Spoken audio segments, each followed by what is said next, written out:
গ্রামের মেয়ে হয়েও সকাল 6টা থেকে দুপুর 3:30টার মধ্যে কিভাবে স্মার্টলি তাড়াতাড়ি সব কাজ গুছিয়ে করি।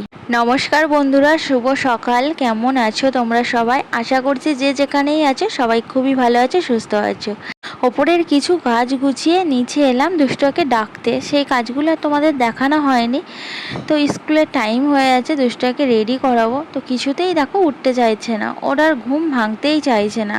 আরাম ওরা খেয়ে যাচ্ছে এদিক আর ওদিক করে। তো আমারও তো দেরি হয়ে যাচ্ছে, আবার টিফিন করব। তো টেনে টুনে তুললাম। প্রত্যেকটা দিন সকালবেলা ওর সাথে আমার এভাবেই যুদ্ধ করতে হয়। তুলতে গিয়ে যে এতটা সময় ওর পিছনে নষ্ট হয়, ওর আর ঘুম ভাঙতেই চায় না। তো দেখো, ও উঠে বাথরুম গেল, তারপরে আমি ওকে ওপরে নিয়ে যাব। তাহলে আমি ওপরে রান্নাটাও করতে পারবো আর ওকে গুছিয়েও দিতে পারবো, ব্রাশটাও করিয়ে দিতে পারবো। তো ওপরে এসেই দেখো তড়িঘড়ি করে আবার শুয়ে পড়েছে। কিছুতেই আর উঠতে যেন ওর ইচ্ছা করছে না। তো ওকে রেডি করিয়ে দিলাম, ও পাপার সঙ্গে স্কুলে চলে গেল আর আমি রান্নাঘরে এসে রান্নাটা বসিয়ে দিলাম। আজকে উঠতে এতটাই দুষ্টুমি করছিল যে আমার না কোনো কাজই হয়নি, সবজিপাতি আমি কিছুই কাটতে পারিনি। তো স্কুলে চলে যাওয়ার পরে আমি সবজিপাতিগুলো কেটে এই যে রান্নাঘরে এসে রান্নাটা বসালাম। তো আজকে ডিমের আমলেট করে পিস পিস করে কেটে নিয়েছি। তো ডিমের তরকারি করে দেবো দাদা ভাইকে। তো এখানে আমি পেঁয়াজটা লাল লাল করে ভেজে দেখো আলুগুলোও সামান্য ভেজে নেবো। সকালবেলায় যদি ভালোভাবে ডাকলে উঠে যায় তাহলে কিন্তু আমার এতটা সময় ওর পিছনে নষ্ট হয় না, কিন্তু উঠতেই চায় না। আবার দুই একদিন যেন খুবই ভালো, কি সুন্দর উঠে যায় ডাকার সাথে সাথে। তো যাই হোক, আর কেউ তো ডেকে তোলবার মতোও নেই, আমাকেই ডেকে তুলতে হবে, আবার রান্না করতে হবে, সব দিক সামলাতে হবে। ডিমের তরকারি করছি, তো ভাবলাম দুপুরের রান্নাটাও একেবারে করে নিই, কারণ ডিমের তরকারি একটু বেশি করে করে রাখলে দুপুরটাও হয়ে যাবে। দুপুরে আবার কি রান্না করব, তার জন্য এই একটু বেশি করেই ডিমের তরকারিটা করে নিচ্ছি।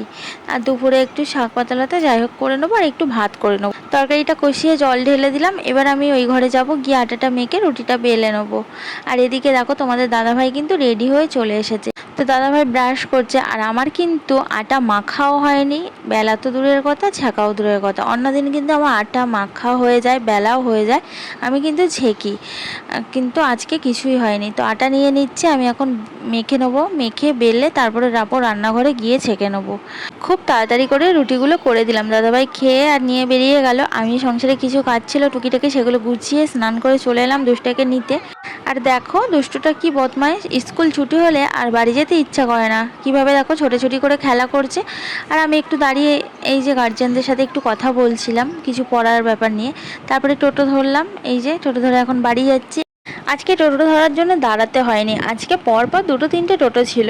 তো ওঠার সাথে সাথেই টোটোটা ছেড়ে দিয়েছে। অন্যদিন টোটোতে অনেকক্ষণ ধরে বসে থাকতে হয়। আর এই দেখো এই সাইডে এইটা হলো একটা পার্ক। প্রত্যেক দিন আসার সময় আগে এই পার্কে ঢুকতেই হতো, না হলেই বায়না শুরু করে দিত।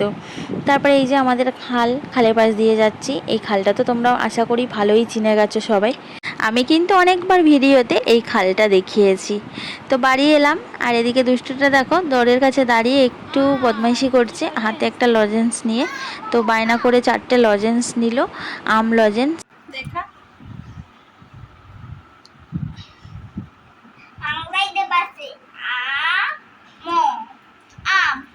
আম লজেন্স। হ্যাঁ ঠিক আছে, নাও ড্রেসটা খুলে নাও। এটা আমের মতো নেই, দেখতে লাগবে। আচ্ছা ঠিক আছে।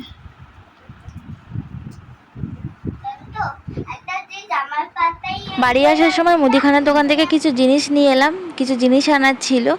তো এখানে দেখো কি কি নিয়ে এসেছি, চলো তোমাদেরকে দেখিয়ে দিই। চা একদমই ফুরিয়ে গেছে, তো একটা চায়ের প্যাকেট নিলাম টাটা গোল্ড। আর একটা বিস্কুটের প্যাকেট নিয়েছি, বিস্কুটটা ফুরিয়ে গেছে। তো একটু মিষ্টি বিস্কুট খেতে ইচ্ছা করছিল বলে আমি বাটার বাইক নিয়েছি। আর এটা হলো দোকানের খাতা, এই খাতাতে লিখিয়ে মাল নিয়ে আসা হয়। তোমাদের দাদাভাই মাসের শেষে গিয়ে পুরো পেমেন্ট করে দেয়। আর এখানে দেখো কেক আছে, 4টে কেক। তো এই কেকগুলো খেতে না খুব ভালো লাগে, ভীষণ টেস্ট কেকগুলো। আর এখানে ডিম আছে 6টা। ডিম নিয়ে নিলাম একেবারে, কারণ ডিমটা আমার একটু বেশি লাগে। দাদাভাই প্রত্যেকদিন একটা করে দিতে হয় টিফিনের সাথে। আর মুসুর ডাল নিলাম একটু। আর নিয়েছি চাল একদম ফুরিয়ে গেছে কালকে অল্প কটা ছিল, সেই কটাই রান্না করেছি। তো আজকে ওই জন্য 1 কেজি চাল নিয়ে এলাম।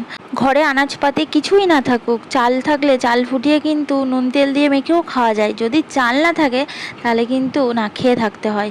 যে দোকান থেকে জিনিসগুলো নিয়ে এসেছি ওই দোকান থেকেই 25 কেজির বস্তা নেওয়া হয়। তো ও বলল দুপুরের দিকে দিয়ে যাবে। চাল একটু ঘরের মধ্যে না থাকলে না হয় না, কারণ সবজিপাতি আমার সত্যি বলতে থাকে না, মাছপাতিও আমি ঠিকঠাক কিনতে পারি না, কারণ আমাকেই তো সব বাজারঘাট করতে হয়। তোমরা তো জানো আমি যা কেনাকাটি করি মাছ ফাছ, তবেই সেই রকম মতো রান্না হয়, আমাকে বাজার করে দেওয়ার মতো কেউ নেই। তো যাই হোক, আমি ডিমগুলো ফ্রিজের মধ্যে তুলে রাখছি। তো ঘরে যদি চাল থাকে তো আমি আলু সিদ্ধ ভাত ফুটিয়েও আমার ছেলে মেয়েটাকে দিলে তারাও সোনামুখ করে খেয়ে নেবে, সেরকমভাবে আমি ওদেরকে তৈরি করেছি। তো ডিমগুলো আমি সুন্দর করে সাজিয়ে ফ্রিজে রেখে দিলাম। কদিন যাবে, তোমাদের দাদাভাই তো প্রত্যেক দিন একটা করে ডিম দিতেই হয়, আর এই দুষ্টুটা মাঝে সাঝে করে দিও, একটু ডিম খেতে ভালোবাসে, মাছ টাছ তো খায় না। তো তারপরে এই যে উপরের ঘরে বিছানাটা একটু ঝেড়ে নিচ্ছি, সকালবেলা গুছিয়েছিলাম তো আবার একটু ঝেড়ে নিচ্ছি, কারণ এখন নিচে যাব। তো মেয়ের আজকে পড়াতে আসবে, তার জন্য গুছিয়ে রেখেই যাই একেবারে, আর নিচে গেলে না উপরে আসতে ইচ্ছা করে না। তো বিছানাটাও সুন্দর করে ঝেড়ে দিলাম। এবার আমি ঘরটাও ঝাড় দিয়ে নেবো, কারণ দুষ্টটা না আজকে ঘরটা ভীষণ নোংরা করেছে, দেখো তোমরা দেখলেই বুঝতে পারবে। আর সকালবেলায় ঝাড় দিয়েছি, আর এখন দেখো দুপুরবেলা কি অবস্থা করে রেখেছে, পুরো কাগজপত্র কুচিয়ে প্লাস্টিক ফেলে ঘরটাকে নোংরা করে রেখেছে। দেখে মনে হবে যেন আমি ঘরটা এখনও ঝাড় দিইনি, কিন্তু আমার ঝাড় দেওয়া কিন্তু একবার হয়ে গেছে। বাড়িতে বাচ্চা থাকলে কতটা যে কাজ বাড়িয়ে রাখে সে আমি হাড়ে হাড়ে টের পাচ্ছি। একজন আমাকে কমেন্টস করেছে, দিদিভাই তোমার বাড়ি কোথায়? আমার বাড়ি দিদিভাই কলকাতাতে। আর এক আপু আমাকে বলেছে, আপু তোমার ঘরের রঙটা না খুব সুন্দর। থ্যাংক ইউ আপু, এত সুন্দর একটা কমেন্টস করার জন্য। এভাবেই তোমরা আমার পাশে থেকো, আর তোমরা এভাবে পাশে থাকলে আমার ভিডিও বানানোর উৎসাহ আরও বেড়ে যাবে। এক দিদিভাই আমাকে কমেন্টস করে বলেছে, দিদিভাই রান্না পুজোতে তুমি এত কিছু রান্না কি একা নিজের হাতে করেছো? হ্যাঁ গো দিদিভাই, এই রান্না পুজোর সব রান্নাগুলো সারা রাত জেগে আমি নিজের হাতে সব রান্না একাই করেছি, এটাই আমাদের নিয়ম দিদিভাই। আর তোমাদের যদি কারোর আমার সম্বন্ধে কিছু জানার থাকে এরকম, তো তোমরা কমেন্টস করতে পারো, আমি তোমাদের কমেন্টসের উত্তরগুলো দিয়ে দেবো আমার ভিডিওতে। তোমাদের যার যা মনে যা প্রশ্ন আসে তোমরা কমেন্টস করবে, আমি সব কিছুর উত্তর দিয়ে দেবো। তো এখানে দেখো আমি বিস্কুটগুলো কৌটোটা ঢেলে নিচ্ছি, আর এই বিস্কুটগুলো না ভীষণ বাজে, একটু ঘা লাগলেই না ভেঙে যায়, মানে খুবই নরম বিস্কুটগুলো।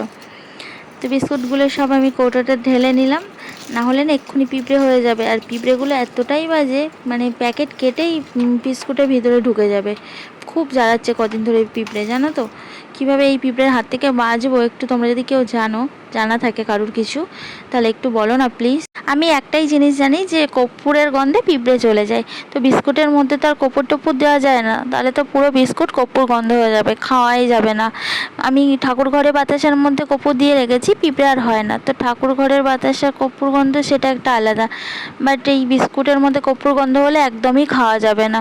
তার জন্য যদি তোমাদের কিছু জানার থাকে তোমরা একটু প্লিজ বলো।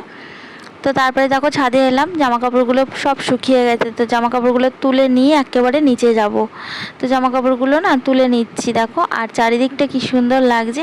এই কটা দিন ভীষণ ভালো ওয়েদার দিচ্ছে, এক ফোঁটা বৃষ্টি হয়নি, আর খুব ভালো রোদ্দুর হচ্ছে কটা দিন। আশ্বিন মাসের পয়লা থেকেই ভালো রোদ্দুর হচ্ছে। তো জামা কাপড়গুলো আমার তোলা হয়ে গেছে, এখন এই যে আমি নিচে যাচ্ছি। আর বলো না, সেই সকাল থেকে জলের কষ্ট আমাদের এখানে খুব, জল পাওয়া যাচ্ছে না, কলে জল পড়ছে এত নোংরা আর ঘোলাটে, সেই জলে তুমি কিছুই করতে পারবে না। তো এখানে দেখো খালি বালতি বোতল সব রেখে দিয়েছি, ভাবলাম বিকেলে জল আসলে বিকেলে গিয়ে নেব, তখন হয়তো ভালো জল পড়বে। তো এখন গিয়েও দেখি সেই একই ব্যাপার, মানে ঘোলা আর নোংরা জল পড়ছে, কি করবো এখন তাই ভাবছি।